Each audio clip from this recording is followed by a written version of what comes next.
Hello dear students, once again welcome back to the MKJC, and we were learning about the chromosomal theory of inheritance in the chapter genetics. तो chromosomal theory of inheritance का बेटा theoretical तो हमने सारा पढ़ लिया था। उसके बाद प्रीवियस लेक्चर में हमने क्या किया था, experimental proof of the chromosomal theory of inheritance किन्होंने दिया था, it was proposed by T.H. Morgan. And while studying all these experiments, what he observed, what he concluded a new phenomenon that is known as linkage. He came across linkage. वो तो सिर्फ chromosomal theory of inheritance को experimentally perform करके देख रहे थे, पर perform करने के बाद जब रिजल्ट आए तो what he concluded, उनको पता चला कि जीन्स जो मैंने लिए थे, कुछ जीन के अंदर जो रिकॉम्बिनेशन आया वो आया 1.3%। जब मैंने अनदर कॉम्बिनेशन ऑफ कैरेक्टर लिया, अनदर कॉम्बिनेशन ऑफ जीन लिया, तो मेरे पास रिकॉम्बिनेंट्स का नंबर बढ़ गया, रिकॉम्बिनेंट्स की परसेंटेज बढ़ गई। भाई ये क्यों हो रहा है? सेम ही ऑर्गेनिज्म लिया, सेम ही एनिमल था, दैट इज ड्रोसोफिला मेलानोगास्टर, मतलब फ्रूट फ्लाई एक ही एक्सपेरिमेंटल मटेरियल है, कैरेक्टर भी वही है, सिर्फ दो कैरेक्टर। अगर बॉडी कलर लिया तो उसके साथ उन्होंने आई का कलर ले लिया था, फिर उन्होंने आई का कलर और विंग का टाइप ले लिया था। एक ही ऑर्गेनिज्म के कैरेक्टर्स अगर मैं स्टडी कर रहा हूँ, डाई हाइब्रिड क्रॉस कर रहा हूँ, तो मेरे पास रिकॉम्बिनेंट्स के जो रिजल्ट्स हैं ये वेरिएबल कैसे आ रहे हैं। तो यहाँ से उन्होंने क्या कंक्लूड किया, उन्होंने क्या कंक्लूड किया कि ये रिकॉम्बिनेंट्स इसीलिए कम आ रहे हैं क्योंकि ये वाले जीन जो थे, दीज वर क्लोज, एक दूसरे के बहुत पास पड़े हुए थे, जिसकी वजह से chances of getting them separated by crossing over are very less. Crossing over से वो सेपरेट नहीं हो पाए, लेस क्रॉसिंग ओवर थी तो लेस रिकॉम्बिनेंट्स बने। लेकिन यहाँ पे जब उन्होंने ये वाला कॉम्बिनेशन लिया, क्रॉस बी करवाया, मतलब कि आई कलर और विंग टाइप का जब उन्होंने कॉम्बिनेशन लिया, तो उनके पास रिकॉम्बिनेंट फ्रीक्वेंसी बढ़ गई। किस वजह से? बिकॉज ये जो दो जीन थे इन दो कैरेक्टर के, वो क्रोमोसोम पे डिस्टेंस अपार्ट थे, दूर दूर थे, जिसकी वजह से उनके पास चांसेस थे of getting separated by crossing over. और अगर क्रॉसिंग ओवर हो गया तो there is a large possibility of becoming new recombinants. तो नए रिकॉम्बिनेंट्स यहाँ पे ज़्यादा बने थे, यहाँ पे कम, क्योंकि यहाँ पे जीन का डिस्टेंस कम था, यहाँ पे जीन का डिस्टेंस ज़्यादा था। तो यहाँ से इस एक्सपेरिमेंट से ही came across phenomenon known as linkage. तो लिंकेज को बेटा थोड़ा सा हम लोगों ने उस दिन एक्सप्लेन कर लिया था कि what is linkage. Linkage is the physical association between two or more genes, और it is the tendency of genes which are present on the same chromosome. This is the condition. क्या होना चाहिए? अब ये थोड़ी है बेटा, ये एक क्रोमोसोम पेयर है, ये दूसरा क्रोमोसोम पेयर है, this is chromosome pair 1, this is chromosome pair 2, मतलब this is 1 and 1 dash, this is 2 and 2 dash, क्योंकि हर एक पेयर में अगेन मैं बताऊंगी कि एक टाइप के दो क्रोमोसोम होते हैं, और ये दो क्रोमोसोम मिलके क्या बनाते हैं, एक पेयर। तो ड्रोसोफिला में ऐसे 4 पेयर्स थे।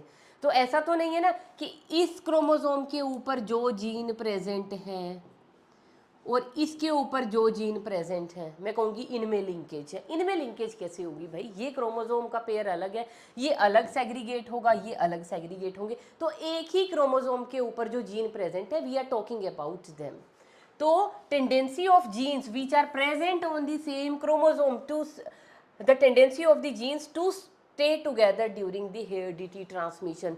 कौन से gene which are present on the same chromosome, तो इनको हम क्या बोलते हैं? This phenomena of staying them together during heredity transmission is known as linkage. अब लिंकेज का बेटा मैंने क्या कहा था कि लिंकेज की जो डिटेल की हम लोग बात करेंगे ना, वो करेंगे हम नेक्स्ट लेक्चर में। तो लिंकेज तो मैंने डिफाइन कर ही दिया है। अब आ गई है बारी रिकॉम्बिनेंट्स की। ये रिकॉम्बिनेंट्स या रिकॉम्बिनेशन क्या होता है? रिकॉम्बिनेशन क्या होता है? नॉन पेरेंटल टाइप्स, जो भी नॉन पेरेंटल टाइप हमें किसी भी क्रॉस के अंदर मिलते हैं, नॉन पेरेंटल टाइप्स, उनको हम क्या बोलते हैं बेटा? रिकॉम्बिनेंट्स। कहाँ से आ जाते हैं ये? Result of crossing over. These are the result of crossing over. तो अगर क्रॉसिंग ओवर होगी तो रिकॉम्बिनेंट बनेंगे, ज्यादा होगी ज्यादा बनेंगे, कम होगी कम बनेंगे। तो you can say that recombinants percentage is directly proportional to strength amount of crossing over, amount of crossing over. जितना ज़्यादा क्रॉसिंग ओवर होगा उतने ज़्यादा रिकॉम्बिनेंट बनेंगे, और जितने ज़्यादा रिकॉम्बिनेंट्स बनेंगे उसका मतलब उतनी कम उनके अंदर क्या है, लिंकेज। तो linkage is inversely proportional to both. Linkage ज़्यादा है, रिकॉम्बिनेंट कम बनेंगे। लिंकेज ज़्यादा है, रिकॉम्बिनेंट कम बनेंगे ना, तो कम बनने का मतलब क्या है, वहाँ पे क्रॉसिंग ओवर भी क्या हो रहा है, कम हो रहा है। तो रिकॉम्बिनेंट्स का मतलब समझ गए ना, नॉन पेरेंटल टाइप। भूले तो नहीं, दोबारा लिखूं क्या, एक बार चलो एक बार दोबारा से सुन लो बेटा। सपोज हमने एक डाई हाइब्रिड क्रॉस किया था, एक एग्जांपल दे रही हूं मैं। हम लोगों ने डाई हाइब्रिड क्रॉस किया था ना, कौन सा, आर आर वाई वाई, और एक किया था आर आर वाई वाई। ये दो पेरेंट लिए थे ना जब मैंने डाई हाइब्रिड क्रॉस कराया था। ये कौन से पेरेंट थे, डोमिनेंट एंड रिसेसिव। क्या थे इनके कैरेक्टर, ये थे राउंड एंड येलो सीड्स, और ये कौन से थे, राउंड नहीं थे, क्या थे, रिसेसिव ट्रेट थी, wrinkled and green seeds, wrinkled and green seeds. फिर हमने इनके गैमीट बनाए, F1 बनाया। F1 क्या आया था, ऑल ऐसे, लेकिन हेट्रोजाइगस, मतलब capital R small R, capital Y small Y, ये आए थे। फिर हमने उन F1 इंडिविजुअल्स की सेल्फिंग कराई, जिससे हमारे पास आ गई F2। और F2 की फिनोटिपिक रेशियो फटाफट से रिकॉल करो। मैंने कहा था ये रिजल्ट्स लर्न करने हैं क्या, जब हम इसकी डाई हाइब्रिड क्रॉस की अगर F2 रेशियो लिखते हैं नॉर्मली, अगर इंडिपेंडेंट असॉर्टमेंट हो रहा है, देयर इज नो लिंकेज, तो क्या हमारे पास रिजल्ट आया था, दिस वॉज द रिजल्ट। इस रिजल्ट के अंदर बेटा ये क्या थे, 9 क्या थे, 9 वर राउंड एंड येलो। ये जो एक था, this was wrinkled and green. ये तो हो गए दोनों पेरेंटल टाइप्स, इनको बोलते हैं पेरेंटल टाइप, क्योंकि ये इस पेरेंट जैसे थे 9, ये 1 इस वाले रिसेसिव पेरेंट जैसा था। लेकिन ये जो 6 आए ना बीच वाले, 3 ये कैसे थे, these were non parental type, मतलब पेरेंट्स में ऐसा कॉम्बिनेशन नहीं था। कौन सा कॉम्बिनेशन, लिख लेते हैं, कैपिटल आर स्मॉल वाई। तो कैपिटल आर के साथ कहीं स्मॉल वाई है, पेरेंट्स में तो कहीं भी नहीं। कैपिटल आर के साथ कैपिटल वाई था, स्मॉल वाई के साथ स्मॉल आर था। अब देखो अगला कॉम्बिनेशन देख लो, स्मॉल आर कैपिटल वाई। तो ये वाले जो कॉम्बिनेशंस आए थे ना बेटा, ये वाले ये वाले कॉम्बिनेशन को हम क्या बोलते हैं, these are known as the non parental types, मतलब these are known as the recombinants. नए कॉम्बिनेशन बने हैं, और नए कॉम्बिनेशन के पीछे रीजन क्या होता है बनने के पीछे, crossing over is the major reason. अब आ जाइए बेटा टाइप्स ऑफ लिंकेज। अब बेटा टाइप ऑफ लिंकेज ना हमारे पास दो टाइप की होती है। एक होती है कंप्लीट लिंकेज, एक होती है बेटा इनकम्प्लीट लिंकेज। इनकम्प्लीट लिंकेज, देखो अभी सबसे पहले तो एक चीज समझिए, लिंकेज एक्चुअली में एक है क्या। लिंकेज के लिए एक लाइन और लिख लीजिए बड़ी प्यारी सी, linkage is the exception of independent assortment. तो हमने पढ़ा था ना लॉ ऑफ इंडिपेंडेंट असॉर्टमेंट। तो लिंकेज जो है, linkage is an exception of law of independent assortment। क्योंकि लॉ ऑफ इंडिपेंडेंट असॉर्टमेंट क्या बोल रहा था कि जो क्रोमोसोम्स हैं और जो जीन्स हैं ये क्या करते हैं, इंडिपेंडेंटली असॉर्ट करते हैं ड्यूरिंग हेरिडिटी ट्रांसमिशन। लेकिन हम क्या देख रहे हैं, कुछ जीन जो एक दूसरे के पास पास पड़े हुए हैं वो तो सेपरेट हो ही नहीं रहे। एसोर्ट होने का मतलब क्या होता है, टू गेट सेपरेट, मतलब बट जाना, मिल रहे हैं कि इस गैमीट को ये मिल रहा है, इस गैमीट को ये मिल रहा है। तो वो जो असॉर्टमेंट है, वो जो उनकी एक तरह से असॉर्टमेंट है, दैट इज नॉट इंडिपेंडेंट। वो तो इकट्ठे चिपके हुए हैं, तो इकट्ठे इकट्ठे चले हुए हैं। तो इंडिपेंडेंट असॉर्टमेंट क्या बोलता है, वो पेयर सेपरेट हो जाएगा। सेपरेट कैसा होगा, ये इसके ऊपर डिपेंड नहीं करेगा। कैपिटल आर को जरूरी नहीं है कैपिटल वाई के साथ ही जाना है, ये स्मॉल वाई के साथ भी जा सकता है, कैपिटल के साथ भी। स्मॉल आर के ऊपर इंप्लीकेशन नहीं है कि वो कैपिटल वाई के साथ जाएगा कि स्मॉल वाई के साथ जाएगा। This was the law of independent assortment. तो उसने क्या कहा था, सेपरेट हो जाएंगे होमोलोगस क्रोमोसोम भी और जीन पेयर भी इंडिपेंडेंट ऑफ ईच अदर।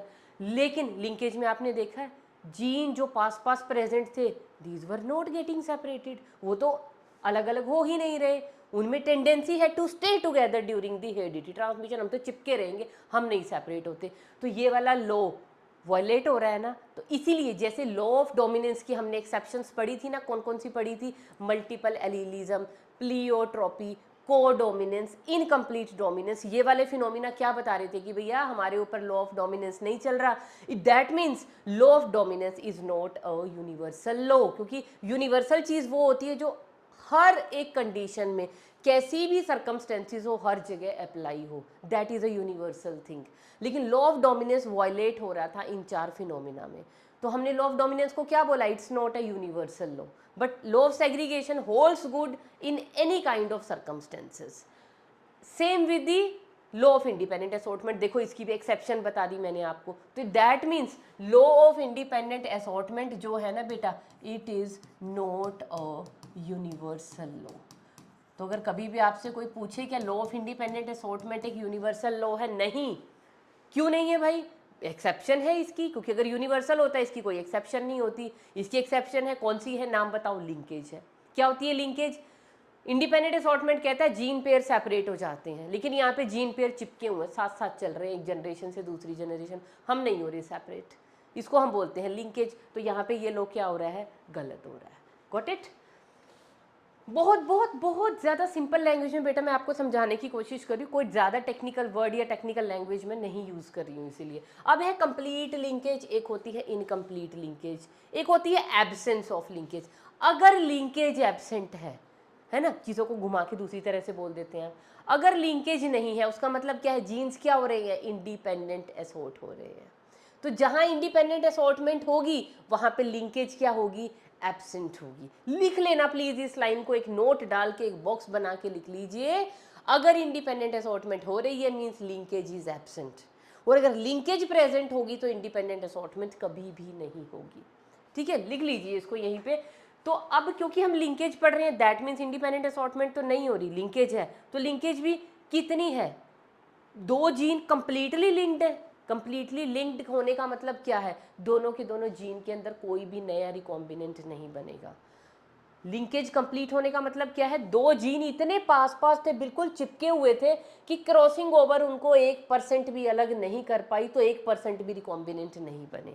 इसको हम क्या बोलते हैं, कंप्लीट लिंकेज। कंप्लीट लिंकेज का मतलब क्या है, जीन्स आर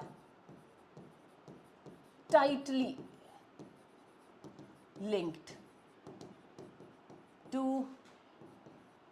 each other, और अगर जीन एक दूसरे के साथ टाइटली चिपके हुए, that means no recombinants are formed, no recombinants are formed.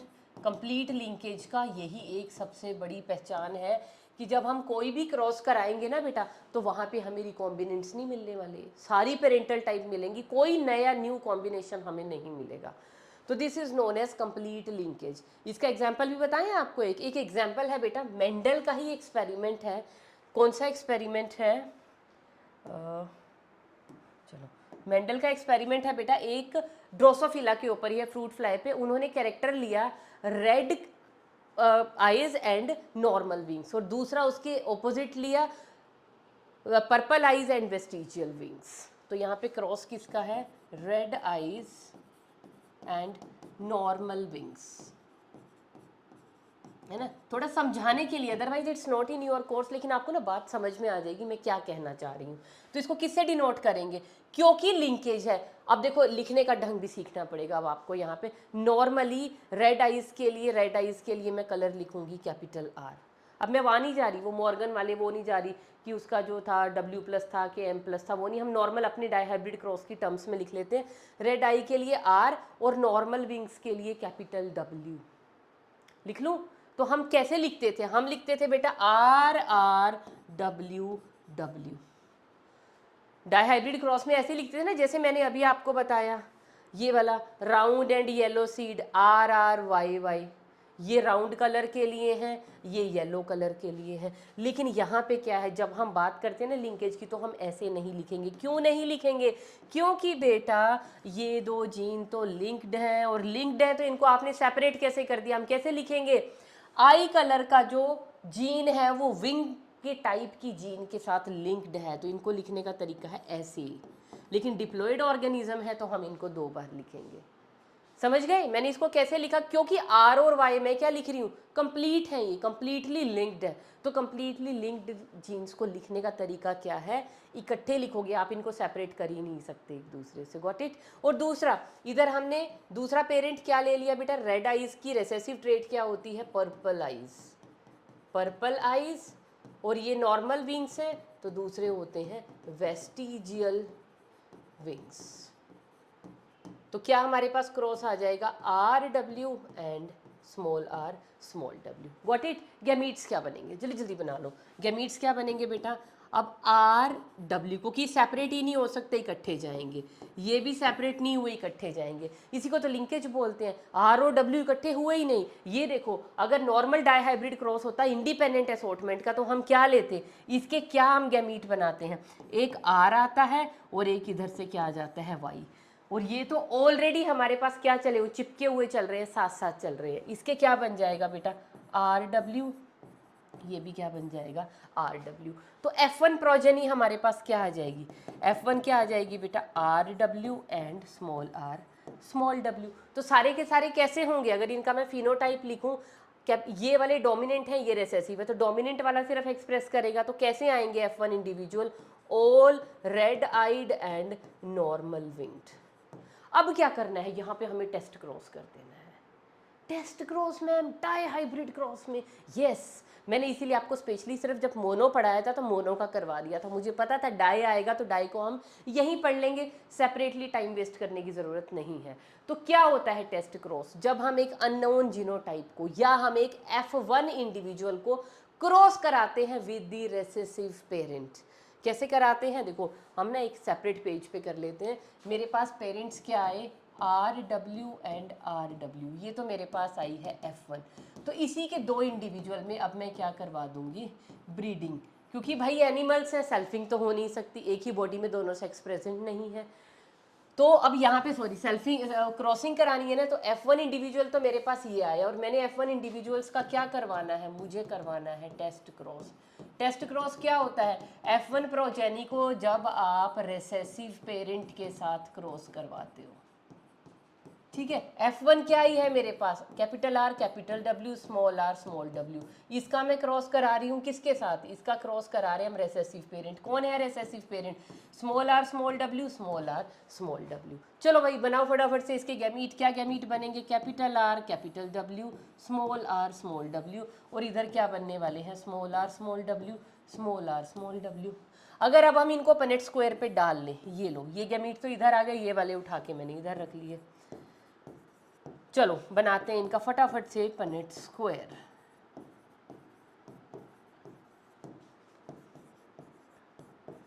तो देखना शुरू करो क्या फ्रीक्वेंसीज आ रही हैं हमारे पास, एक तो ये आ रहे हैं, ये सारे के सारे कैसे हैं, all are red eyed and normal winged.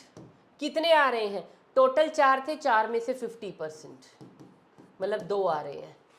ये कौन से हैं, जिन small R small W homozygous recessive trait है, मतलब कि क्या है, purple eyed and vestigial wings. ये भी कितने आ रहे हैं, 50%, 4 में से 2 आ रहे हैं, मीन्स 50%। अगर इनकी रेशो निकालूं 1:1, तो क्या रेशो आई मेरे पास, 1:1 टेस्ट क्रॉस रेशो आई है।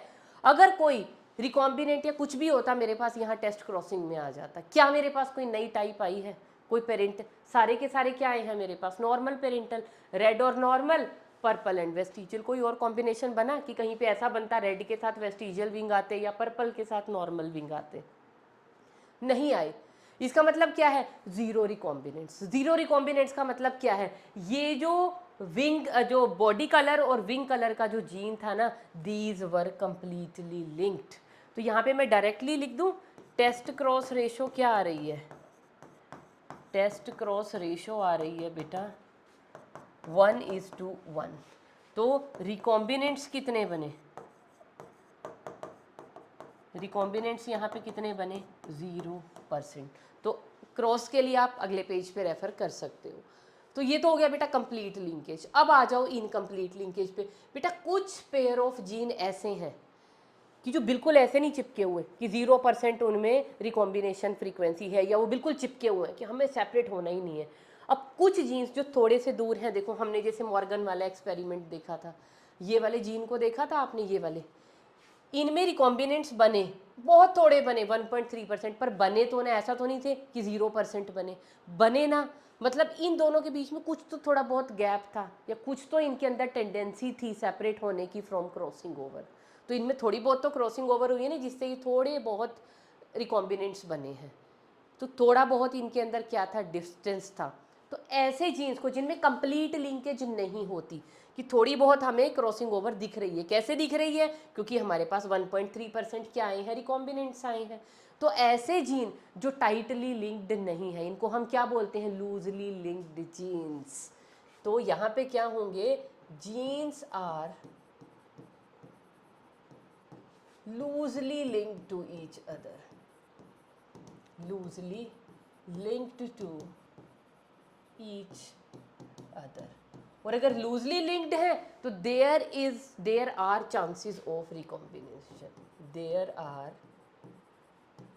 सम चांसेस ऑफ क्रॉसिंग ओवर, क्योंकि वो क्या है, लूजली लिंक्ड है, तो क्रॉसिंग ओवर के चांसेस हैं, और क्रॉसिंग ओवर के चांसेस हैं तो इसका मतलब क्या है, रिकॉम्बिनेंट्स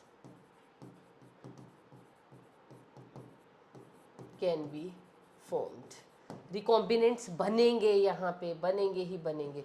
एग्जाम्पल लें किसका भी, चलो इसका एग्जाम्पल ले लेते हैं बेटा हम, एक स्वीट पी, इसके एग्जाम्पल में हम ले लेते हैं स्वीट पी। क्या नेम होता है बेटा स्वीट पी का, स्वीट पी को हम बोलते हैं लेथायरस ओडोरेटस। जिसपे मेंडल ने काम किया था that was Pisum sativum, sweet pea नहीं, वो थी गार्डन पी, ये है स्वीट पी जो हम खाते हैं ना, मटर पुलाव बन रहा है, मटर पनीर बन रहा है, मटर की सब्जी बन रही है, और पता नहीं कितने फॉर्म्स में आप लोग। तो लेथायरस ओडोरेटस ये वही स्वीट पी है, तो ये मैंने स्मॉल ओ लिखा है इसलिए मैंने उसका ऊपर से निकाल दिया है, ठीक है। तो इसका एग्जाम्पल ले लेते हैं बेटा, इसमें हम ट्रेट ले लेते हैं क्या, इसका फ्लावर को ले लेते हैं, इसके डोमिनेंट ट्रेट होती है blue coloured flower, blue flowers वो वाले जिनके क्या है, long pollen grains, long pollen grains. तो कैसे लिखेंगे, BBLL। अब इनको मैं वैसे क्यों लिख रही हूँ, क्योंकि कंप्लीटली लिंक नहीं है, ये इनकम्प्लीट लिंकेज है, तो मैं इनको पूरा चिपका के क्यों लिखूँ, मैं क्यों लिखूँ, बी के साथ एल हमेशा चिपका रहेगा। यहाँ पे क्रॉसिंग ओवर के चांसेस हैं, लिंकेज कौन सी पढ़ रहे हो, इनकम्प्लीट, तो मैं इसको कंप्लीट लिंकेज की तरह थोड़ी लिख सकती हूँ, कंप्लीट लिंकेज होगी तब आप ऐसे लिखोगे कि RW can never be separated from each other. Okay, अब यहाँ पे दूसरा इसका रेसेसिव ट्रेट ले लेते हैं बेटा, वो क्या होगा, वो होंगे हमारे पास red flowers with round pollen, round pollen grains. तो उसको कैसे लिखेंगे, small B small L small L.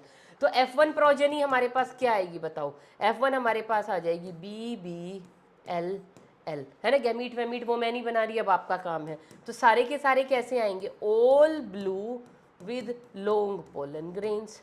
तो यहाँ पे फिर हम क्या निकाल लेंगे, इसकी टेस्ट क्रॉस रेशो, अरे मैंने जगह तो छोड़ी नहीं, तो अब यहाँ पे भी हम क्या करवा लेंगे, इसका भी हम करवा लेंगे बेटा टेस्ट क्रॉस। तो इसका टेस्ट क्रॉस करवाओगे तो क्या आएगा, F1 क्या है मेरे पास, BBLL। टेस्ट क्रॉस क्या होता है, जब हम F1 इंडिविजुअल की क्रॉसिंग करवा रहे हैं with the recessive parent, recessive parent था मेरे पास ये, करवा दो क्रॉसिंग, क्या बनेंगे हमारे पास गैमीट। इसकी 4 पॉसिबिलिटी हैं, क्योंकि ये भी हेट्रोजाइगस है, ये भी हेट्रोजाइगस है, तो हेट्रोजाइगस है 2, और गैमीट का फॉर्मूला क्या होता है, 2 raised to the power n, n क्या है, नंबर ऑफ हेट्रोजाइगस कितने हैं, 2, 2 2 जा 4, कितने गैमीट बनेंगे 4, और हमें पता भी है कितने, BL के साथ भी जा सकता है, इसके साथ भी, इसके साथ भी जा सकता है, इसके साथ भी जा सकता है, तो देयर आर 4 पॉसिबिलिटीज। क्या है वो पॉसिबिलिटीज, लिख लें, BL BL BL and BL, और यहाँ पे तो एक ही टाइप के गैमीट बनेंगे, ठीक है। अब बहुत लंबा खींचने की बजाय एक काम करते हैं हम, या BL 4 टाइम लिखने की बजाय हम क्या करेंगे, एक ही BL लिख लेते हैं, क्योंकि सेम ही रिजल्ट आएंगे, क्योंकि इसके सेम ही टाइप के गैमीट बनेंगे। तो क्या रिजल्ट आ जाएगा, BBLL BBLL BBLL and BBLL। जब ये एक्सपेरिमेंट परफॉर्म किया जा रहा था तो व्हाट मॉर्गन ऑब्जर्व्ड, क्या देखा उन्होंने, ये जो टाइप्स आ रही हैं ना, अब इसमें एक चीज़ देख रहे हो आप, ये टाइप कौन सी आ रही है, ये कौन सी है, पहले इनकी फिनोटाइप लिख ले, इसमें कैपिटल बी है कैपिटल एल है, मतलब ब्लू डोमिनेंट पेरेंट वाले विद लॉन्ग पोलन। ये कौन से आ रहे हैं, ब्लू है बट विद राउंड पोलन, ये कैसे हो गया। ये कौन से हैं, ये हैं बेटा रेड बट लॉन्ग पोलन, ये भी कॉम्बिनेशन कहीं पे प्रेजेंट नहीं था। ये कौन से हैं, ये है रेड विद राउंड पोलन। ये दो क्या हो गई, ब्लू और long, red and round, red and round, blue and long, ये तो पेरेंटल कॉम्बिनेशन थे, नो प्रॉब्लम्स। लेकिन ये दो कॉम्बिनेशन किधर से आए, ये कहाँ से आए, और इनकी रेशो पता क्या आई थी, ये आपके यहाँ करने से नहीं आएगी, ये एक्सपेरिमेंटल जब किया गया था तो इनकी रेशोज क्या आई, ये वाला पेरेंटल टाइप आया 7, ये वाला पेरेंटल टाइप आया 7, ये वाला आया 1 और ये वाला भी आया 1, मतलब रेशो क्या आई इन सब की, इनकी आई 7:1:1:7, ये रेशो आई यहाँ पे। कौन सी रेशो, टेस्ट क्रॉस रेशो। तो उस टेस्ट क्रॉस रेशो में आपको दो चीज़ें दिख तो रही हैं, एक ये रिकॉम्बिनेंट एक ये रिकॉम्बिनेंट, रिकॉम्बिनेंट आया ना, लेकिन रिकॉम्बिनेंट कितने कम आए, पेरेंट्स देखो कितने हैं, 7 ये बेचारे रिकॉम्बिनेंट इक्का दुक्का, एक एक बस एक एक, पर आया ना। लेकिन क्या आया रिकॉम्बिनेंट, रिकॉम्बिनेंट आने का मतलब क्या है, क्रॉसिंग ओवर हुई है, पर रिकॉम्बिनेंट इतने से आए, नन्हे से, जरा से एक एक आया बस, तो इसका मतलब क्रॉसिंग ओवर भी इन्नी सी हुई होगी, नन्ही सी। तो क्रॉसिंग ओवर कम क्यों हुई होगी, क्योंकि वो जीन आपस में लिंक्ड होंगे, पर उतने टाइटली लिंक नहीं होंगे कि क्रॉसिंग ओवर हो ही ना। तो there were slight chances of crossing over. तो slight chances of crossing over का मतलब क्या है कि वो जीन्स लिंक्ड तो थे लेकिन लूजली लिंक थे, तो क्रॉसिंग ओवर को चांस मिल गया उनको थोड़ा सा सेपरेट करके और इक्का दुक्का रिकॉम्बिनेंट बनाने का। तो यहाँ पे मैं लिख दूँ आपकी, तो यहाँ पे जो टेस्ट क्रॉस रेशो आएगी, टेस्ट क्रॉस रेशो, उसमें क्या आया 7:1:1:7। तो ये जो 1 और 1 आए हैं बेटा, ये क्या है, दीज आर दी रिकॉम्बिनेंट्स। क्या आ गए हमारे पास, ये आ गए रिकॉम्बिनेंट। कहाँ से आ गए, because there were slight chances of crossing over, लेकिन बहुत थोड़े आए हैं, थोड़े आए हैं क्योंकि क्रॉसिंग ओवर थोड़ा हुआ है, क्योंकि जो जीन्स थे एक्चुअली में दीज वर लिंक्ड, लिंक्ड थे, तो फिर क्यों बने वो लिंक्ड जीन्स जो है, टाइटली लिंक्ड नहीं थे, वो कैसे थे, दीज वर लूजली लिंक्ड, जिसको हम क्या बोलते हैं, इनकम्प्लीट लिंकेज, की लिंकेज है पर वो कंप्लीट नहीं थी, कंप्लीट होती तो रिकॉम्बिनेंट फ्रीक्वेंसी क्या आती हमारे पास, 0%। गॉट इट, भूलोगे तो नहीं, नहीं भूलना है, बिल्कुल भी नहीं भूलना है। तो लिंकेज का बेटा रिकॉम्बिनेशन के साथ और क्रॉसिंग ओवर के साथ आपको रिलेशन तो पता चल गया। अब हम पढ़ लेते हैं कुछ फैक्टर्स, फैक्टर्स अफेक्टिंग लिंकेज। सबसे पहले तो हम लिंकेज के लिए क्या लिख लेते हैं कि जो लिंकेज है हमारी, linkage is inversely proportional to recombination, है ना। अगर लिंकेज है तो रिकॉम्बिनेशन नहीं होगी, अगर रिकॉम्बिनेशन बन रहे हैं मतलब लिंकेज कंप्लीट नहीं है। ऑलरेडी बता चुकी हूँ मैं, नहीं भूलना है। एक और चीज़, linkage is also inversely proportional to crossing over. कैसे, क्रॉसिंग ओवर अगर हो रही है दैट मीन्स ये ज़्यादा होगा तो ये कम होगा, और क्रॉसिंग ओवर ज़्यादा होगी तो लिंकेज कम, crossing over come means linkage ज़्यादा है, वो जीन ज़्यादा लिंक्ड है। और डिस्टेंस से लिंकेज कैसे एसोसिएटेड है, जीन्स जितने ज़्यादा एक दूसरे से दूर होंगे उनमें उतनी ज़्यादा चांसेस होंगे क्रॉसिंग ओवर के, और उतनी कम उनमें क्या होगी, लिंकेज। तो linkage is inversely proportional to the distance. मतलब ये लिंकेज क्या है, चांसेस ऑफ लिंकेज, है ना। तो जितना ज़्यादा डिस्टेंस होगा उतने ज़्यादा क्रॉसिंग ओवर के चांसेस हैं, उतने ज़्यादा रिकॉम्बिनेंट बनने के चांसेस हैं, और उतनी कम क्या हो जाएगी, लिंकेज। एक तो ये 3 चीज़ें याद रखो। दूसरा, टेम्परेचर का क्या इफेक्ट होता है। अगर मैं कभी भी किसी क्वेश्चन में पूछें, क्वेश्चन आया हुआ है प्रीवियस ईयर में कि टेम्परेचर का लिंकेज के ऊपर क्या इफेक्ट है, कोई इम्पैक्ट है टेम्परेचर का, यस। टेम्परेचर का भी इम्पैक्ट है लिंकेज के ऊपर, और क्या इम्पैक्ट है? दैट इम्पैक्ट इज कि जैसे जैसे टेम्परेचर बढ़ेगा उतने ज़्यादा, हमें पता है ना क्रॉसिंग ओवर में कियाज़मेटा फॉर्मेशन होती है डिप्लोटीन स्टेज में, तो वो जो कियाज़मेटा है ना उनका नंबर टेम्परेचर के साथ बढ़ता है। वो कियाज़मेटा बढ़ने का मतलब क्रॉसिंग ओवर बढ़ रही है, क्रॉसिंग ओवर बढ़ने का मतलब क्या है? लिंकेज कम होगी। तो टेम्परेचर क्या करता है? Increases the chiasmata formation. Chiasmata formation increase होने का मतलब क्या है? Increase in crossing over, that means decrease in chances of या स्ट्रेंथ ऑफ लिंकेज।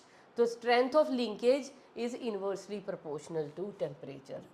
तो टेम्परेचर है, it is inversely proportional to strength of linkage. तो ये जो लिंकेज है ना, इसको हर जगह आप स्ट्रेंथ ऑफ लिंकेज भी लिख सकते हो कि जितना ज़्यादा टेम्परेचर बढ़ाओगे उतनी लिंकेज कम होती चली जाएगी। एक और फैक्टर है, that factor is age. With increasing age chances of crossing over are decreased. अगर एज बढ़ रही है तो क्या होगा? क्रॉसिंग ओवर डिक्रीज होगी and chances of linkage increases. That means with increasing age chances of linkage increases. एक और फैक्टर है रेडिएशंस। अब रेडिएशन में भी specifically we will talk about the X-rays. X-rays क्या करती हैं? Decreases the chance of linkage. X-rays क्या करेंगी? X-rays decreases the chance of linkage. ठीक है, इसको लिख लेते हैं। X-rays reduces the chances of linkage. That means क्या मतलब हुआ? जो रेडिएशंस हैं एक्सरेज की strength is inversely proportional to strength of linkage. ज़्यादा एक्सरेज का एक्सपोजर उतने ज़्यादा लिंकेज के चांसेस क्या होते रहेंगे? कम। तो ये कुछ फैक्टर्स हैं बेटा, एक ही पेपर पे मैंने लिख दिए हैं, तो इनको आप याद रख लेना क्योंकि इन पे क्वेश्चन आ जाते हैं। क्वेश्चन कैसे आ जाते हैं कि अगर आपके पास एक केस में रिकॉम्बिनेंट आए हैं 37.2%, ये रिकॉम्बिनेंट आए हैं इन क्रॉस 1, क्रॉस बी में रिकॉम्बिनेशन फ्रीक्वेंसी आई है आपके पास 32.8%, तो बताओ कहाँ पे लिंकेज ज़्यादा है या कहाँ पे क्रॉसिंग ओवर ज़्यादा है? देखो, जहाँ पे रिकॉम्बिनेंट्स ज़्यादा बने वहाँ पे लिंकेज कम है, जहाँ पे रिकॉम्बिनेंट इसके कंपैरिजन में कम बने वहाँ इसके कंपैरिजन में लिंकेज क्या है? ज़्यादा है। तो लिंकेज बताने का तरीका ऐसे न्यूमेरिकल फॉर्म में आपको आ जाते हैं कि इतने % अगर रिकॉम्बिनेंट्स बन रहे हैं तो कितनी इनमें, मतलब लिंकेज कौन से केस में क्रॉस ए में ज़्यादा रही होगी दो जीन के बीच में कि क्रॉस बी में ज़्यादा रही होगी। ठीक है, तो आप डील कर लोगे ना ऐसे क्वेश्चंस के साथ, इतना इन्फॉर्मेशन के बाद, और इजीली डील कर सकते हैं आप। उसके बाद आ जाते हैं बेटा linkage group. Very very very important topic. Linkage group क्या है बेसिकली? देखो, ये जो थ्योरी थी ना बेटा, it was given by Morgan and his coworkers. और भी लोग इसके साथ थे और उन्होंने फिर, क्योंकि क्रोमोसोमल थ्योरी का ही एक्सपेरिमेंटल प्रूफ पढ़ते हुए लिंकेज डिस्कवर हुई थी, तो क्या मान के चलते हैं इसको? हम क्या बोलते हैं? क्रोमोसोमल थ्योरी ऑफ लिंकेज भी बोल देते हैं, जिसका फर्स्ट पोस्टुलेट क्या है कि हम ये मान के चलते हैं कि genes are linearly arranged on the chromosomes. तो सबसे पहले मैं वो लिख लेती हूँ, एक पोस्टुलेट। तो सबसे जो मेन पोस्टुलेट है, postulate of chromosomal theory of linkage. Chromosomal theory of inheritance थी ना, अब लिंकेज डिस्कवर होने के बाद ये क्या बन गई? क्रोमोसोमल थ्योरी ऑफ लिंकेज, जिसका फर्स्ट पोस्टुलेट क्या कहता है? Genes are linearly arranged on the chromosomes.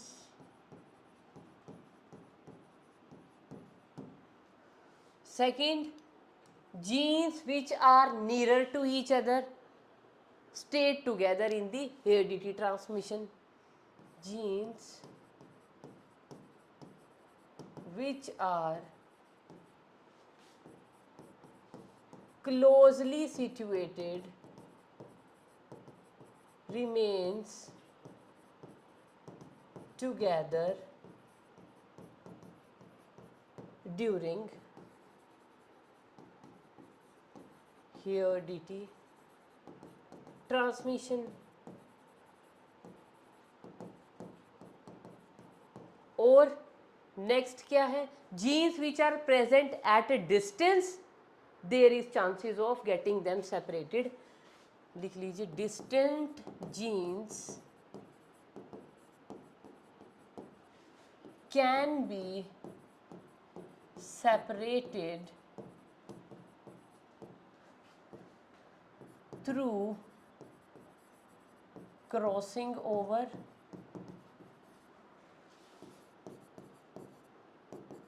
which leads to the formation of new recombinations या new combinations, new recombinants.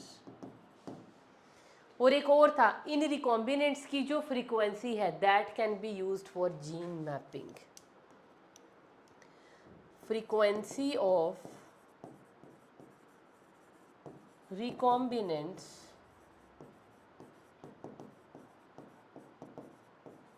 can be used for gene mapping.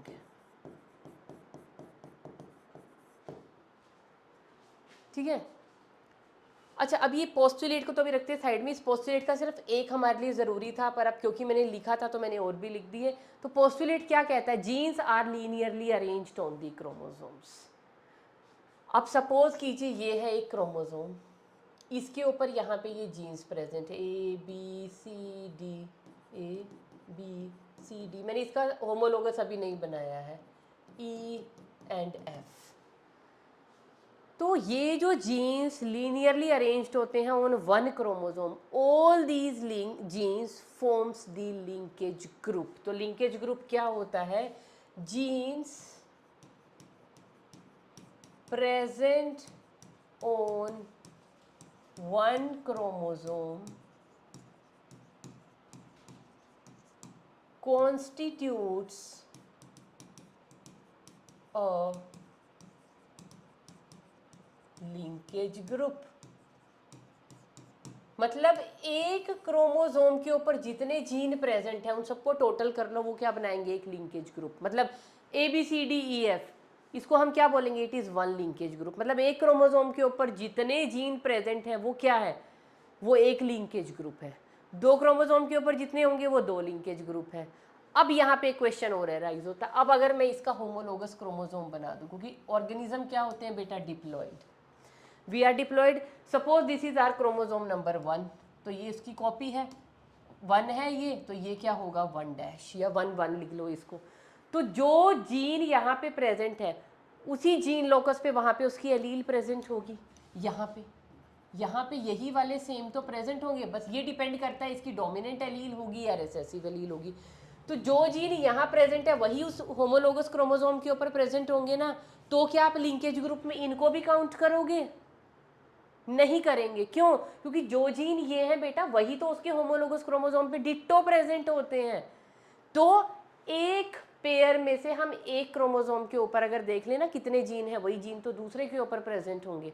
तो हम क्या लेते हैं, एक क्रोमोसोम के ऊपर जो जीन प्रेजेंट है, क्योंकि दूसरा तो इसी जीन की एलील ही तो प्रेजेंट है. जीन तो एक ही हुआ ना, एक जीन की 2 एलील है जो 2 होमोलोगस क्रोमोसोम के ऊपर प्रेजेंट है.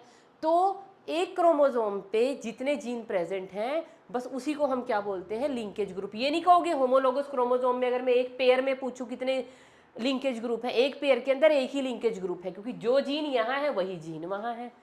तो दो बार थोड़ी काउंट करेंगे उनको. तो होमोलोगस पेयर के अंदर एक ही लिंकेज ग्रुप होता है. इसको आप कैसे समझेंगे, हम ह्यूमन बींग्स हैं, एग्जाम्पल ले लीजिए आप ह्यूमन बींग्स का. हम कितने हैं, वी आर 2n = 46 और यू कैन से n = 23. हम हमारे अंदर क्या है, 23 पेयर ऑफ क्रोमोसोम्स हैं. कितने हैं, 23 पेयर ऑफ क्रोमोसोम. तो पूरे 23 के 23 पेयर के हमें नहीं कैलकुलेट करने, बस हमारे हर एक पेयर के एक एक क्रोमोसोम के ऊपर क्या प्रेजेंट है, जितने जीन प्रेजेंट है वो क्या कॉन्स्टिट्यूट कर रहे हैं, एक लिंकेज ग्रुप। मतलब कि linkage group is equal to the number of haploid chromosome. पहले ये एक लाइन लिख लो और आपको इजी हो जाएगा। क्या है, नंबर ऑफ, कितने लिंकेज ग्रुप किसी के जीनोम में प्रेजेंट है, number of linkage groups in a genome is equal to haploid number of chromosomes. जितना हमारा हैप्लॉइड नंबर है ना क्रोमोसोम का, उतने ही हमारे अंदर क्या प्रेजेंट होंगे बेटा, उतने ही हमारे अंदर प्रेजेंट होते हैं लिंकेज ग्रुप्स। तो हमारे अंदर कितने हैप्लॉइड, हैप्लॉइड नंबर क्या है हमारा 23। तो ह्यूमन बींग्स में अगर मैं लिंकेज ग्रुप की बात करूं तो लिंकेज ग्रुप्स कितने हैं, लिंकेज ग्रुप्स होंगे is equal to haploid number, और हैप्लॉइड नंबर कितना है हमारा 23। अब अगर मैं बात करूं ह्यूमन स्पर्म की, मैं बात करूं ह्यूमन एग की। अब ऐसा क्वेश्चन आया हुआ है प्रीवियस ईयर में कि फीमेल के एग में, कौन सी फीमेल, ह्यूमन फीमेल के एग के अंदर लिंकेज ग्रुप बताओ कितने होंगे। एग बेटा किस चीज़ से बना हुआ है, 22 ऑटोजोम्स होते हैं और एक कोई भी फीमेल के पास दोनों एग्स होते हैं ना, तो ये एग ऐसा होता है। 23 क्रोमोसोम्स होंगे ना, पेयर में से एक एक गैमीट समझते हो ना, egg is the female gamete. Female gamete में कितने क्रोमोसोम होंगे, 23 क्रोमोसोम, 46 में से 23। वो 23 कैसे होंगे, 22 तो होंगे ऑटोजोम और लास्ट क्या होगा, सेक्स क्रोमोसोम। तो 22 हैप्लॉइड नंबर, तो जितना हैप्लॉइड नंबर है उतने ही लिंकेज ग्रुप प्लस एक्स के ऊपर, तो कितने लिंकेज ग्रुप आ जाएंगे हमारे, 23 लिंकेज ग्रुप। लेकिन अगर मैं बात करूं स्पर्म की, ह्यूमन मेल स्पर्म या मेल गैमीट, तो कितने होंगे, 22 प्लस एक्स होगा या 22 प्लस वाई होगा, या एक ही गैमीट में एट ए टाइम एक्स और वाई दोनों नहीं हो सकते। अगेन लिंकेज ग्रुप कितने होंगे, 23 लिंकेज ग्रुप। लेकिन अगर मैं ह्यूमन मेल के अंदर पूछूं, ह्यूमन मेल के अंदर कितने होंगे, फीमेल के अंदर कितने होंगे बेटा लिंकेज ग्रुप। बहुत ध्यान से पढ़ने वाली चीज़ है ये, ध्यान देना इस चीज़ पे। देखो ह्यूमन फीमेल की अगर मैं बात करूं तो कितने लिंकेज ग्रुप्स पॉसिबल हैं, क्या होती है फीमेल, 46 प्लस एक्स एक्स, तो 23 ही होंगे बेटा लिंकेज ग्रुप, क्योंकि हैप्लॉइड नंबर ही देखना है हमने। तो सॉरी 44 का हम क्या देखेंगे, 44 का हो गया 22 हैप्लॉइड नंबर, 44 का हो गया सॉरी ये हो गया 44 प्लस एक्स एक्स, तो 22 ये और एक एक्स के ऊपर। लेकिन अगर मैं बात करूं बेटा ह्यूमन, अरे अरे if we talk about human male, male क्या होगा, उसमें लिंकेज ग्रुप कितने होंगे। देखो ह्यूमन मेल कैसा होता है, 44 प्लस एक्स वाई, तो 44 का हैप्लॉइड नंबर क्या हो जाएगा, 22 प्लस एक्स के ऊपर जितने क्रोमोसोम हैं एक लिंकेज ग्रुप बनाएंगे, फिर वाई के ऊपर जितने जीन हैं वो एक लिंकेज ग्रुप बनाएंगे। यहाँ पे फिर मैंने अलग अलग क्यों नहीं लिखा, क्योंकि बेटा एक्स एक्स एक पेयर है और पेयर में से मैंने क्या कहा है, सिर्फ एक ही क्रोमोसोम के जीन को काउंट करके उन वो सारे जीन क्या बनाते हैं, एक ही पेयर में से एक क्रोमोसोम के ऊपर जो जीन प्रेजेंट है वो एक लिंकेज ग्रुप बनाएंगे, दोनों को नहीं गिनना। लेकिन एक्स और वाई क्या है, डिसिमिलर है, एक्स के ऊपर भी जीन अलग होंगे, वाई के ऊपर जीन अलग होते हैं, तो इनको अलग अलग कैलकुलेट करना पड़ता है। तो अगर ह्यूमन मेल की बात है तो मेल के पास कितने होंगे, 24 लिंकेज ग्रुप होंगे। फीमेल के दोनों सेम है तो किसी एक एक्स के गिन लो, लेकिन यहाँ एक्स और वाई दोनों के पास अपने अलग अलग हैं, इसीलिए यहाँ कितने लिंकेज ग्रुप हो जाएंगे, 24। अगर मैं ड्रोसोफिला में पूछूं, ड्रोसोफिला का नंबर कितना था, 2n इज इक्वल टू 8, तो लिंकेज ग्रुप कितने हो जाएंगे यहाँ पे, 4, नंबर ऑफ हैप्लॉइड ऑर्गेनिजम्स। तो ऐसे ही हैप्लॉइड ऑर्गेनिज्म का नंबर बस आप याद रखिए और उससे you can calculate the number of the linkage group, very important topic. अब लास्ट आ जाता है बेटा क्रोमोसोमल, या जिसको हम बोलते हैं जीन मैपिंग। ये जो सारा हमने किया ना, जो रिकॉम्बिनेंट्स की फ्रीक्वेंसी हमें मिली है, ये हम कहाँ यूज़ करते हैं, जीन मैपिंग के लिए। जीन मैपिंग समझते हो क्या है, detection of the, it is used to detect the gene locus on a chromosome, मतलब एक क्रोमोसोम के ऊपर जीन कहाँ प्रेजेंट है उसकी पोजीशन अगर आपने निकालनी है ना, तो आप with the help of gene mapping या क्रोमोसोम मैपिंग से उसको निकाल सकते हो। कैसे? आपके हाथ में रिकॉम्बिनेंट फ्रीक्वेंसी होनी चाहिए। क्या होनी चाहिए? रिकॉम्बिनेंट। कौन हेल्प करता है यहाँ पे हमें? Recombinant frequency. क्या होती है बेटा ये recombinant frequency? This is equal to the number of recombinants formed upon total number of progenies into 100। और ये किस में आती है? परसेंट में आ जाती है हमारे पास। इसको हम क्या बोलते हैं? Recombinant frequency. और ये सबसे पहले इसको किसने यूज़ किया था? For locating the position of genes, या दो जीन के बीच में हमें डिस्टेंस कैलकुलेट करना हो। क्यों करना है मैम? अगर हमें लिंकेज बतानी हो, उनके बीच में लिंकेज कंप्लीट है, इनकम्प्लीट है, कम है, ज़्यादा है, या कितने परसेंट है, क्या स्ट्रेंथ ऑफ लिंकेज है, स्ट्रॉन्ग लिंकेज हो रही है कि वीक लिंकेज है, तो उसके लिए हमें दो जीन के बीच का डिस्टेंस पता होना चाहिए। क्योंकि डिस्टेंस कम होगा तो लिंकेज ज़्यादा होगी, डिस्टेंस दूर होगा तो लिंकेज कम होगी। तो उस चीज़ के लिए हमें जीन की लोकेशन पता होनी ज़रूरी है। वो लोकेशन हम कहाँ से कैलकुलेट कर सकते हैं? From the gene mapping. किसने सबसे पहले ये काम किया था? He was the very young student of TH. Morgan named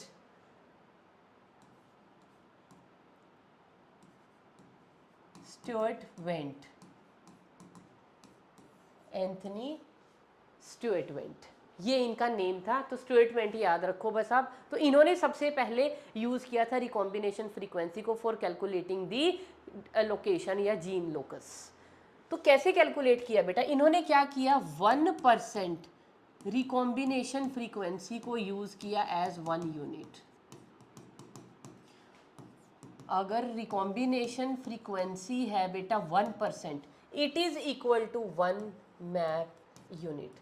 जैसे हम लोग नहीं मैप बनाते 1 यूनिट, 2 यूनिट, 3 यूनिट, तो जो एक एक यूनिट है, जैसे हम 1 बाई 1 का अगर ग्राफ पेपर में हम एक बॉक्स मान लें और उसमें हम अपना ग्राफ प्लॉट करें, तो 1 बाई 1 1 सेंटीमीटर इंटू 1 सेंटीमीटर को हम अपना यूनिट लेके चलते हैं ना। ये जितने भी आप उससे कर रहे हो पैरामीटर से, तो इन्होंने मैप यूनिट उसके लिए ज़रूरी है। तो 1% रिकॉम्बिनेशन फ्रीक्वेंसी को उन्होंने 1 मैप यूनिट माना। या इसी को हम और क्या बोलते हैं? It is also known as 1 centi, it is also known as the 1 centimorgan. क्या बोलते हैं इसको? Centimorgan. क्योंकि वो मॉर्गन का स्टूडेंट था ना बेटा, तो मॉर्गन को ऑनर देने के लिए उसने अपनी यूनिट का नेम क्या रखा? Centimorgan. अब ये जो मैप यूनिट नाम की चीज़ है ना बेटा, ये बेसिकली जब हम प्रोकैरियोटिक जीनोम की बात कर रहे हैं, किसकी? प्रोकैरियोटिक जीनोम की, तब हम मैप यूनिट नाम की शब्द बोलते हैं। और इसी मैप यूनिट को अगर हम यूकैरियोटिक जीनोम की बात कर रहे हैं तो हम उसको सेंटीमॉर्गन्स बोल देते हैं। यूकैरियोटिक जीनोम में हम क्या यूज़ करेंगे? सेंटीमॉर्गन। ठीक है, ये तो बात समझ में आ गई मैम। क्या करें, कैसे बनाएं, कैसे पता चलेगा, मतलब इसको यूज़ कैसे करें, इसकी प्रैक्टिकल यूटिलिटी क्या है? प्रैक्टिकल यूटिलिटी क्या है बेटा? हम अपने एक्सपेरिमेंट से ही समझ लेते हैं। देखो, हमारा जो इनका एक्सपेरिमेंट था टी.एच. मॉर्गन का, यहाँ पे एक क्रॉस के अंदर उनकी फ्रीक्वेंसी आई है रिकॉम्बिनेंट की 1.3%। ठीक है, हम इनको नोट करते चले जाते हैं। अरे, एक क्रॉस की फ्रीक्वेंसी क्या आई है? क्योंकि इन्होंने ना बेसिकली 3 क्रॉस किए थे। तो फर्स्ट क्रॉस रिकॉम्बिनेशन फ्रीक्वेंसी कितनी आई बेटा? 1.3%। सेकंड क्रॉस, और एक इन्होंने ना थर्ड क्रॉस भी कराया था जो आपके कोर्स में नहीं था। इन्होंने फर्स्ट क्रॉस तो कराया किसका? बॉडी का और आई का कलर, उनमें क्रॉस कराया। दूसरा कराया था आई कलर और विंग टाइप में। तीसरा कराया था बॉडी कलर और विंग टाइप में, जो आपके कोर्स में नहीं है, इसलिए पढ़ाया नहीं जा रहा। तो ये किस में था बेटा? लिखूं क्या? चलो, अब बोला है तो लिख देते हैं। तो body colour and I colour, ये किस में था? आई कलर और विंग टाइप ऑफ विंग्स। और ये तीसरा करवाया था बॉडी कलर और विंग टाइप। तो यहाँ पे हमारे पास बेटा फ्रीक्वेंसी ऑफ कॉम्बिनेशन क्या आ रही है? देखो देखो देखो, हम अपने हम एक्सपेरिमेंटल डाटा से बात करेंगे, हाइपोथेटिकल बात नहीं करेंगे। दूसरे केस में क्या आया 37.2, कितना आया 37.2।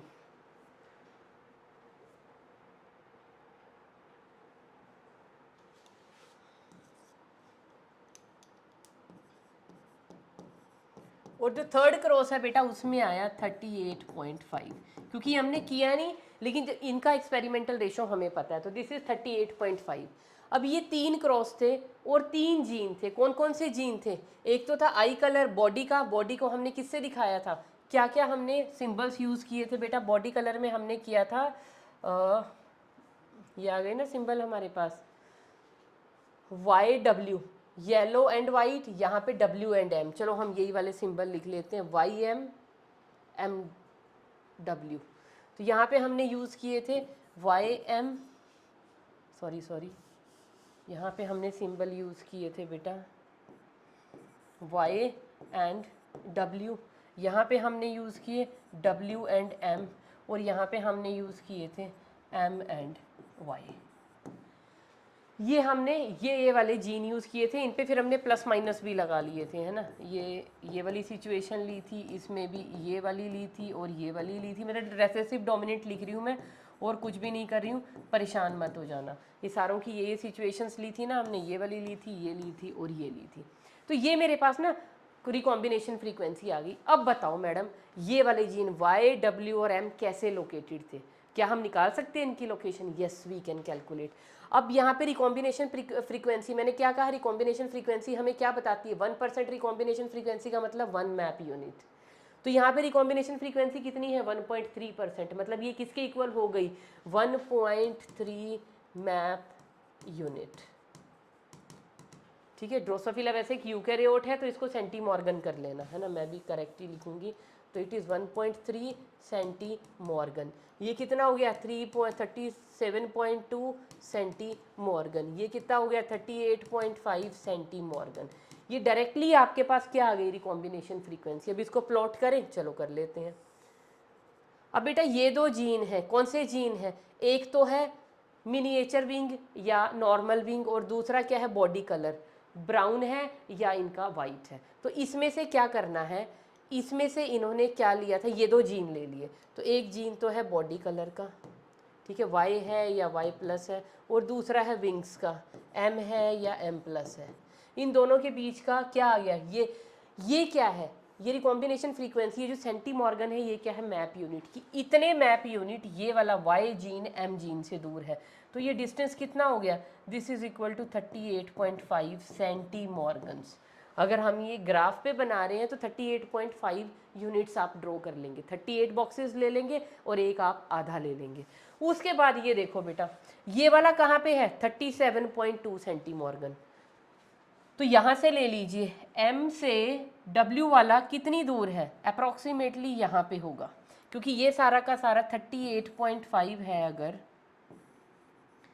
तो यहाँ से यहाँ ये वाला इतना हमने छोड़ दिया, ये कितना होगा? ये होगा 37.2 सेंटीमॉर्गन।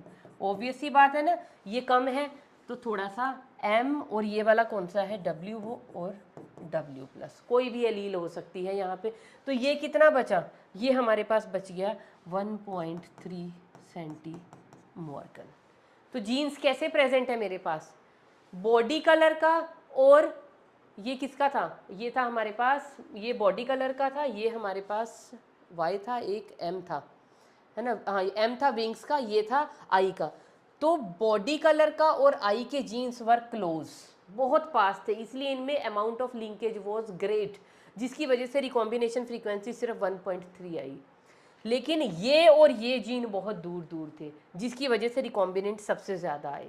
ये और ये थोड़े पास थे, इसके कंपैरिजन में पास थे, तो इसकी इसमें रिकॉम्बिनेशन फ्रीक्वेंसी और कम आई। तो हमने बता दिया ना जीन, सपोज अगर ये जीन A था, ये जीन B था और ये जीन C था, तो हमने इनकी लोकेशंस निकाल ली। ये जीन A आ गया मेरे पास, ये जीन B आ गया और ये जीन C आ गया। तो ऐसे ही अगर आपको डाटा दिया हो कि दो जीन आपस में 8 सेंटीमॉर्गन दूर हैं और थर्ड जीन उस वाले जीन से इतनी दूर है, तो बाकी के बचे हुए दो जीन में डिस्टेंस कितना है या उनमें लिंकेज कितनी होगी? इस तरह से आप क्वेश्चन सॉल्व कर सकते हो ना एग्जाम के अंदर, तो वहाँ पे ये जीन मैपिंग या क्रोमोसोम मैपिंग आपको बहुत यूज़ होने वाली। जैसे चलो एक एग्जांपल कर ही लेते हैं, हवा में बातें नहीं करेंगे। Distance between two gene A and B के बीच में है 10 सेंटीमॉर्गन, और distance between B and C is 6 centimorgan. तो भैया ए एंड सी का डिस्टेंस बताओ या रिकॉम्बिनेशन फ्रीक्वेंसी बताओ। डिस्टेंस बोले या रिकॉम्बिनेशन फ्रीक्वेंसी एक ही बात है, तो कैसे कैलकुलेट करोगे? दिस इज ए और बी के बीच में कितना डिस्टेंस दिया है बेटा क्वेश्चन में? It is equal to 10 centimorgan. Got it? अब बी एंड सी में, बी और सी में कितना दिया है बेटा? It is 6 centimorgan. तो ए और सी में क्या है? ए और सी में कितना निकला हमारे पास? ये आ जाएगा 4 सेंटीमॉर्गन। तो अगर यह क्वेश्चन ऐसे पूछा जाए कि ये आपका डिस्टेंस है या इतनी रिकॉम्बिनेशन फ्रीक्वेंसी है, तो ए और सी में बताओ recombination frequency will be more than these two, will be less than these two, will be equal to these two, will never be equal to any of the two। क्या कहोगे, क्या लिखोगे? क्योंकि distance कम आया है तो रिकॉम्बिनेशन फ्रीक्वेंसी भी यहाँ पे कम आएगी। इसका मतलब यहाँ पे अमाउंट ऑफ लिंकेज क्योंकि यहाँ ज़्यादा था, दोनों जीन एक दूसरे के पास आए हैं, तो किसी भी फॉर्म में आपसे क्वेश्चन पूछा जा सकता है। अमाउंट ऑफ लिंकेज भी पूछी जा सकती है, क्योंकि आपको ए और सी नहीं दिया है, सिर्फ इन दो का डेटा दिया और आपको पूछा जाए ए और सी के बीच में बताओ स्ट्रेंथ ऑफ लिंकेज ज़्यादा होगी, मतलब ए और सी में ए और बी के कंपैरिजन में ज़्यादा होगी, कम होगी, कितनी होगी, क्या होगी, मतलब कैलकुलेटिव पार्ट भी आ सकता है आपको, या इनडायरेक्टली थ्योरी के ऊपर क्वेश्चन आ सकता है। तो इस तरह से आप अपनी क्रोमोसोमल मैपिंग को यूज़ कर सकते हो। हमारी एनसीईआरटी के अंदर तो 2.5-3 लाइन लिखी हुई है, लेकिन उस 2.5-3 लाइन को हमें थोड़ा सा अप्लाई करना आना चाहिए। तो बेटा this was all about the chromosomal theory of inheritance, जिसको हमने मॉर्गन ने एक्सपेरिमेंट करते हुए लेटर ऑन कनेक्ट कर दिया और उसको एक नया नाम दे दिया क्रोमोसोम थ्योरी ऑफ लिंकेज, जिसमें हमने लिंकेज पढ़ ली, टाइप ऑफ लिंकेज पढ़ लिए, उनके थोड़े से हमने छोटे छोटे एग्जाम्पल लेके उसको जस्टिफाई कर लिया कि रिकॉम्बिनेंट बन रहे हैं कि नहीं बन रहे हैं, और उससे हमें जीन मैपिंग और डिफरेंट टाइप के फैक्टर्स पढ़ लिए। That's all for today, have a good day.